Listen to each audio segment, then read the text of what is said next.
सबसे पहले आपको बराह रास्त लिए चलेंगे कराची, जहां पर वज़ीर इत्तलात सिंध सईद गनी इस वक्त प्रेस कॉन्फ्रेंस कर रहे हैं।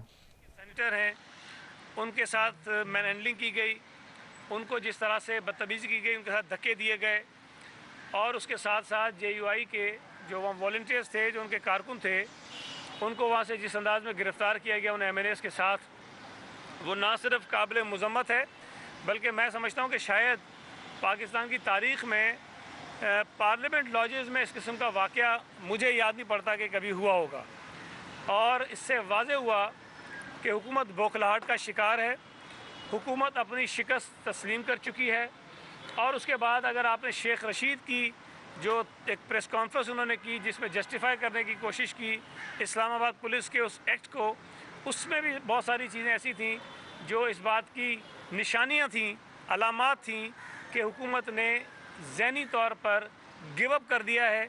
उन्हें पता चल गया है कि वो वोट ऑफ नो कॉन्फिडेंस की जो तहरीक है उसमें वो नाकाम हो जाएंगे और अपोजिशन उसमें कामयाब हो जाएगी। मुझे इस बात से भी बड़ी खुशी हो रही है कि जब हुकूमत ये कहती है कि हम अपने मेंबर्स को जाने नहीं देंगे। चलें, वो आपका हक है, आप जिसको रोकना चाहें, जो आपके कहने पर रुक जाए, लेकिन फिर साथ साथ ये कहते हैं जो मुनरिफ अरकान हैं उनके वोट भी कास्ट नहीं होंगे, काउंट नहीं होंगे। हमारे स्पीकर जो है उनको गिनती में शुमार नहीं करेगा। इसका मतलब ये है कि उन्होंने इस बात को तस्लीम कर लिया कि PTI के अरकान, मैं इत्तेहादियों की बात नहीं कर रहा, जो PTI के टिकट पर जीते हुए अरकान कौमी असम्बली हैं, उनमें से भी बहुत बड़ी तादाद ऐसे अरकान की है जिनको इन्होंने मुनरिफ कहना शुरू कर दिया है और स्पीकर साहब को ये हिदायत जारी कर दी हैं कि अगर वो आते हैं असम्बली के अंदर तो उनका जो वोट है वो शुमार ना किया जाए। ये बात भी इस बात की अलामत है, ये इस बात को साबित करता है कि उनकी अक्सरियत इस वक्त जो है वो ख़त्म हो गई है। मैं इमरान खान साहब, जो मुल्क की जो आवाम है, करोड़ों लोग हैं, वो अजाब का शिकार हैं, मईशत बर्बाद हो रही है, मुल्क को नुकसान हो रहा है, तो वो मेंबर जो कौमी असम्बली के अपने आप को आवाम के सामने जवाबदेह समझते हैं, वो अपनी नशिस्त की कुर्बानी देने को तैयार हैं। वो ऐसे नहीं कर रहे हैं कि कोई आ गया था उसे वोट उधर दे दिया। पहले जो 14 अमेंडमेंट से पहले था उसमें तो कोई पूछने वाला नहीं था ना, कि जिस तरह जो चाहते थे कर लेते थे। अब अगर कोई शख्स अपनी पार्टी के फैसले के ख़िलाफ़ वोट देगा तो उसकी नशिस्त चली जाएगी। तो अगर मैं समझता हूँ कि ये तो मैं कहता हूँ सलाम करना चाहिए उन लोगों को जो अपनी नशिस्त की कुर्बानी देने को तैयार हैं, आवाम के पास दोबारा जाने को तैयार हैं। और एक बात मैं आपको बता दूँ कि किसी को कोई पैसा नहीं दिया जा रहा, लोग तंग हैं। मैं बार बार कह रहा हूँ कि इनके इत्तेहादी और वो लोग जो आवाम के पास दोबारा जाना चाहते हैं, जो लोगों के पास वोट मांगने जाएंगे, वो अफोर्ड ही नहीं कर सकते कि इस नालायक वज़ीर आज़म की ये हुकूमत मुद्दत पूरी करे और उसके बाद वो लोगों के पास वोट डालने जाएँ और लोग उनसे पूछेंगे कि ये 5 साल जो इमरान खान ने मुसीबत हम पर ढाई है, तुम अपने आप को उससे कैसे अलग कर सकते हो। इसलिए लोग अपनी आइंदा की सियासत बचाने के लिए, इस मुल्क के लोगों के सर से मुसीबत डालने के लिए मैं समझता हूँ कि फ़ैसला करने जा रहे हैं। ये बताएं कि आपकी मुलाकात आपकी तरफ है या इमरान खान की तरफ है, हाँ या ना करें? यार हाँ या नहीं तो नहीं दूंगा जवाब मैं आपको ना। देखें, मुलाकात हुई और मैं भी उस मुलाकात में शामिल था। कल वो आए थे इस्लामाबाद जरदारी हाउस में और बड़ी अच्छे माहौल में मुलाकात हुई। और ज़ाहिर है कि फ़ैसला तो MQM ने ख़ुद करना है, उनका अपना फ़ैसला है। वो जो भी फ़ैसला करेंगे वो उनका अपना हक़ है, हमारा कोई जबर नहीं है। हमने ज़रूर उनके सामने कुछ गुज़ारिशात रखी हैं, कुछ बातें उन्होंने की हैं, उसकी तफसील आपको हम किसी मुनासिब वक्त पे बता देंगे। लेकिन मैं सिर्फ इतना बताता हूँ कि मुलाकात बहुत अच्छे और खुशगवार माहौल में हुई।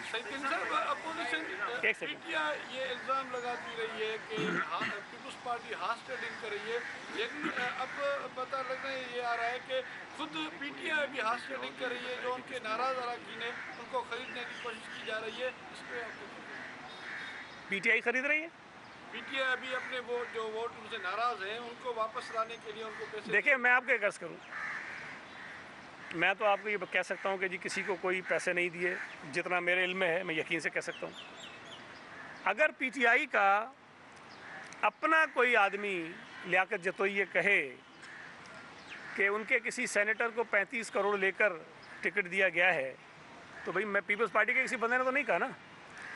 फिर अगर उनका ही कोई एक MP ये कहे कि हमारे पीटीआई के सेनेट के उम्मीदवारों को वोट देने के लिए पीटीआई के एमपीएस को पैसे दिए गए।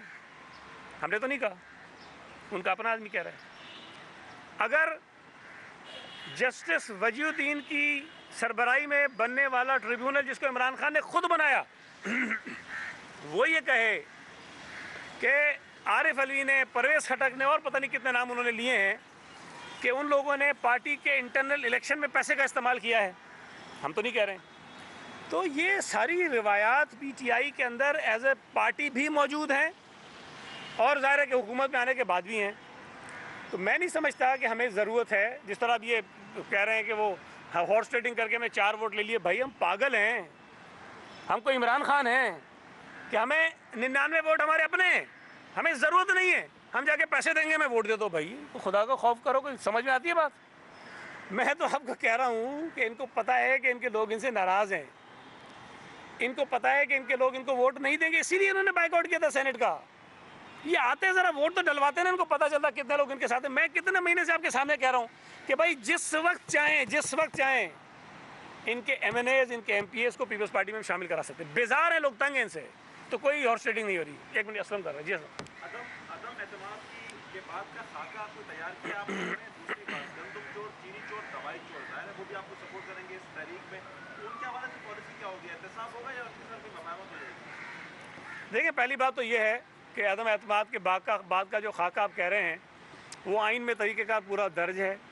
अपोजिशन की जमातों ने ज़ाहिर है कि इतनी जो उसमें वक्त लगा उसमें मशावरती हो रही थी और जो आगे का प्लान था उसको फाइनलाइज़ किया गया। और इस वक्त जब मैं आपसे बात कर रहा हूँ मेरी मालूमात के मुताबिक तमाम चीज़ों पर इत्तफ़ाक़ है और जैसे ही इमरान खान हटेगा बिल्कुल आइन में दिए गए तरीक़ेकार के मुताबिक नए वज़ीर आज़म का चुनाव होगा और उसके बाद जो नई हुकूमत आएगी वो जो भी चीज़ें अपोजिशन में तय हुई है कि किस तरह से कुछ कवानीन को अमेंड करना है, किस तरह चीज़ों को आगे लेके जाना है, उस पर वो अमल दरामद शुरू हो जाएगा। जो दूसरी बात आपने कही, मुझे नहीं पता कि इस वक्त जो है वो पीटीआई के कौन से लोग हैं जो सपोर्ट कर रहे हैं, लेकिन जो कमीशन की रिपोर्ट है, शुगर कमीशन की रिपोर्ट है, तो भाई वो मेरे पास तो नहीं है, इमरान खान के पास है, FIA ने करवाई है।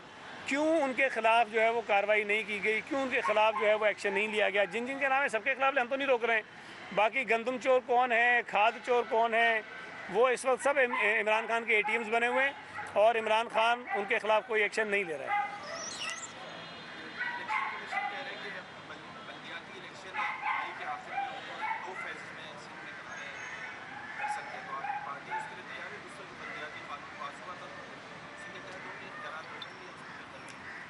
देखें, हम तो पहले से ही कह रहे हैं कि हम तो चाहते हैं जल्द से जल्द बल्दियाती इलेक्शंस हो जाएं।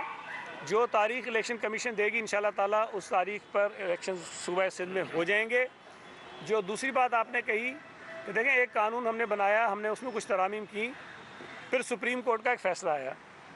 सुप्रीम कोर्ट के फ़ैसले के मुताबिक हम अपने लोकल गवर्नमेंट के कानून में तरामीम करने को तैयार हैं। उस पर हमारी दीगर जमातों के साथ भी मुशावरत हो रही है और होगी, लेकिन मैं नहीं समझता कि कोई उसके अंदर प्रॉब्लम होगा इंशाल्लाह ताला सुप्रीम कोर्ट के फ़ैसले के मुताबिक। अब उसकी तशरीह जो है वो आप कुछ कर सकते हैं, मैं कुछ कर सकता हूँ, लेकिन ये कि सुप्रीम कोर्ट के फ़ैसले के मुताबिक हम कानून को बेहतर करने के लिए बिल्कुल तैयार हैं। ठीक है जी, थैंक यू। कराची में पाकिस्तान पीपल्स पार्टी के रहनुमा मीडिया से गुफ्तगू कर रहे हैं। सईद गनी का कहना था कि हमारी शराफत को कमज़ोरी ना समझा जाए, जो भी एहतजाज होगा वो पुरअमन होगा। नहीं समझता कि मुल्क में कोई इमरजेंसी की सूरत हाल है, आइंदा पंजाब में भी हम हुकूमत बनाएंगे।